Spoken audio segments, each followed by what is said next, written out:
હવામાન નિષ્ણાત પરેશ ગોસ્વામીએ આગાહી કરતા કહ્યું છે કે રાજ્યના અનેક જિલ્લાઓમાં માવઠું આવી શકે છે. અમુક વિસ્તારોમાં ભારે તો અમુક વિસ્તારમાં સામાન્ય ઝાપટા પડે તેવી સંભાવના છે. ગુજરાતમાં હાલ કડકડતી ઠંડી વચ્ચે માવઠાની આગાહી થઈ છે. ખેડૂતોમાં ચિંતા જોવા મળી રહી છે. તારીખ 25 થી 28 ડિસેમ્બર સુધીમાં ગુજરાતમાં કેટલાક વિસ્તારોમાં ક્યાંક તીવ્ર તો ક્યાંક હળવા માવઠા થવાની આગાહી સામે આવી છે. આ સાથે અનેક વિસ્તારોમાં વાદળો છવાયેલા રહેવાની પણ આગાહી છે.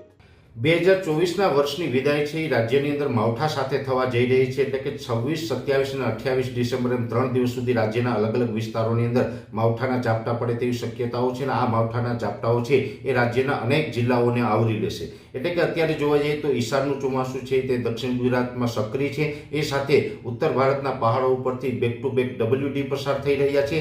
તમામ પરિબળોને કારણે રાજસ્થાનના મધ્ય ઉત્તર ભાગો ઉપર એક સાયક્લોનિક સર્ક્યુલેશન બન્યું છે. અને આ સાયક્લોનિક સર્ક્યુલેશન છે એનું બહોળું સર્ક્યુલેશન છે. અને એની અંદર 850 HPA લેવલ અને 700 HPA લેવલે મોટા પ્રમાણમાં ભેજ છવાયેલો છે. અને સૌથી વધારે ભેજ છે એ બંગાળની ખાડી તરફથી એ સર્ક્યુલેશનને મળી રહ્યો છે, જેને કારણે આ સર્ક્યુલેશન મજબૂત બન્યું છે. જેને કારણે આજે 26 ડિસેમ્બરના રોજ પણ રાજ્યના અનેક જિલ્લાઓની અંદર હવામાનમાં પલટો જોવા મળી રહ્યો છે. અને આ 3 દિવસ જે માવઠાના વરસાદની શક્યતાઓ છે તેમાં સૌથી વધારે તીવ્રતા છે આવતીકાલે 27 ડિસેમ્બરના રોજ જોવા મળે તેવી શક્યતાઓ છે. અને આ જે વરસાદો છે એ રાજ્યના અનેક વિસ્તારોમાં પડશે, જેમાં ખાસ કરીને રાજસ્થાન બોર્ડર લાગુ વિસ્તારના જેટલા તાલુકાઓ છે તેમાં સૌથી વધારે તીવ્રતા રહેશે.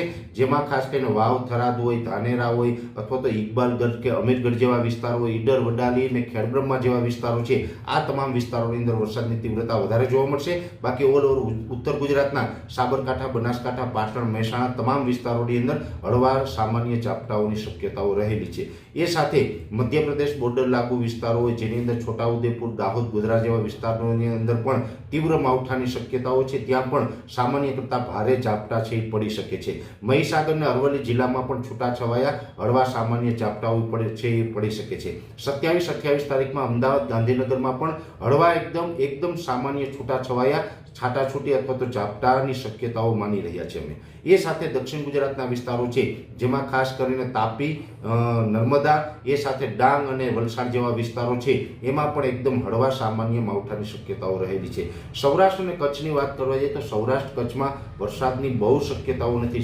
કચ્છના ભાગો છે એ વિસ્તારો ઉપર તો ઘાટા વાદળો છવાશે. એકલ દોકલ જગ્યાએ કોઈ જગ્યાએ સામાન્ય છાંટા પડે તો એ વાત અપવાદ રહેશે. બાકી કચ્છની અંદર હમણાં કોઈ વરસાદની શક્યતાઓ નથી. સૌરાષ્ટ્રની અંદર પણ સૌરાષ્ટ્રના મોટા ભાગના વિસ્તારો છે માવઠાના ખતરાથી બહાર છે. પણ સૌરાષ્ટ્રનું સુરેન્દ્રનગર, બોટાદ, ભાવનગર અને અમરેલીના અમુક ગ્રામ્ય વિસ્તારો એવા છે કે ત્યાં એકદમ છૂટાછવાયાના હળવા સામાન્ય માવઠાના ઝાપટા પડે તેવી શક્યતાઓ રહેલી છે. એટલે ઓલ ઓવર જોવા જઈએ તો 26, 27, 28 તારીખનું જે આ માવઠું થવાનું છે એમાં ખાસ કરીને 27 ડિસેમ્બર 2024ના રોજ માવઠાની તીવ્રતા વધારે જોવા મળશે અને વિસ્તારો પણ વધારે જોવા મળશે. અને આ માવઠું છે એની સંપૂર્ણ અસરમાંથી આપણે 28 ડિસેમ્બર 2024ના રોજ મોડી રાત સુધીમાં આપણે આ સર્ક્યુલેશન આપણા ઉપરથી પસાર થઈ જશે અને આપણે સંપૂર્ણપણે આમાં મુક્ત થશું. પણ ત્યાં સુધીમાં આપણે અનેક વિસ્તારોની અંદર માવઠાને કારણે નુકસાની થઈ શકે છે. અને આ માવઠું પૂર્ણ થશે એટલે સાથોસાથ માવઠું પૂર્ણ થતાની સાથે જ 24 થી 48 કલાકની અંદર રાજ્યમાં તીવ્ર ઠંડીનો પણ માહોલ જોવા મળશે. ઠંડીની પણ ફરીથી શરૂઆત થાય તેવી શક્યતાઓ અમે માની રહ્યા છીએ. એટલે આ એક માવઠું થવાનું છે જેની દરેક ગુજરાતી ભાઈઓએ નોંધ લેવી.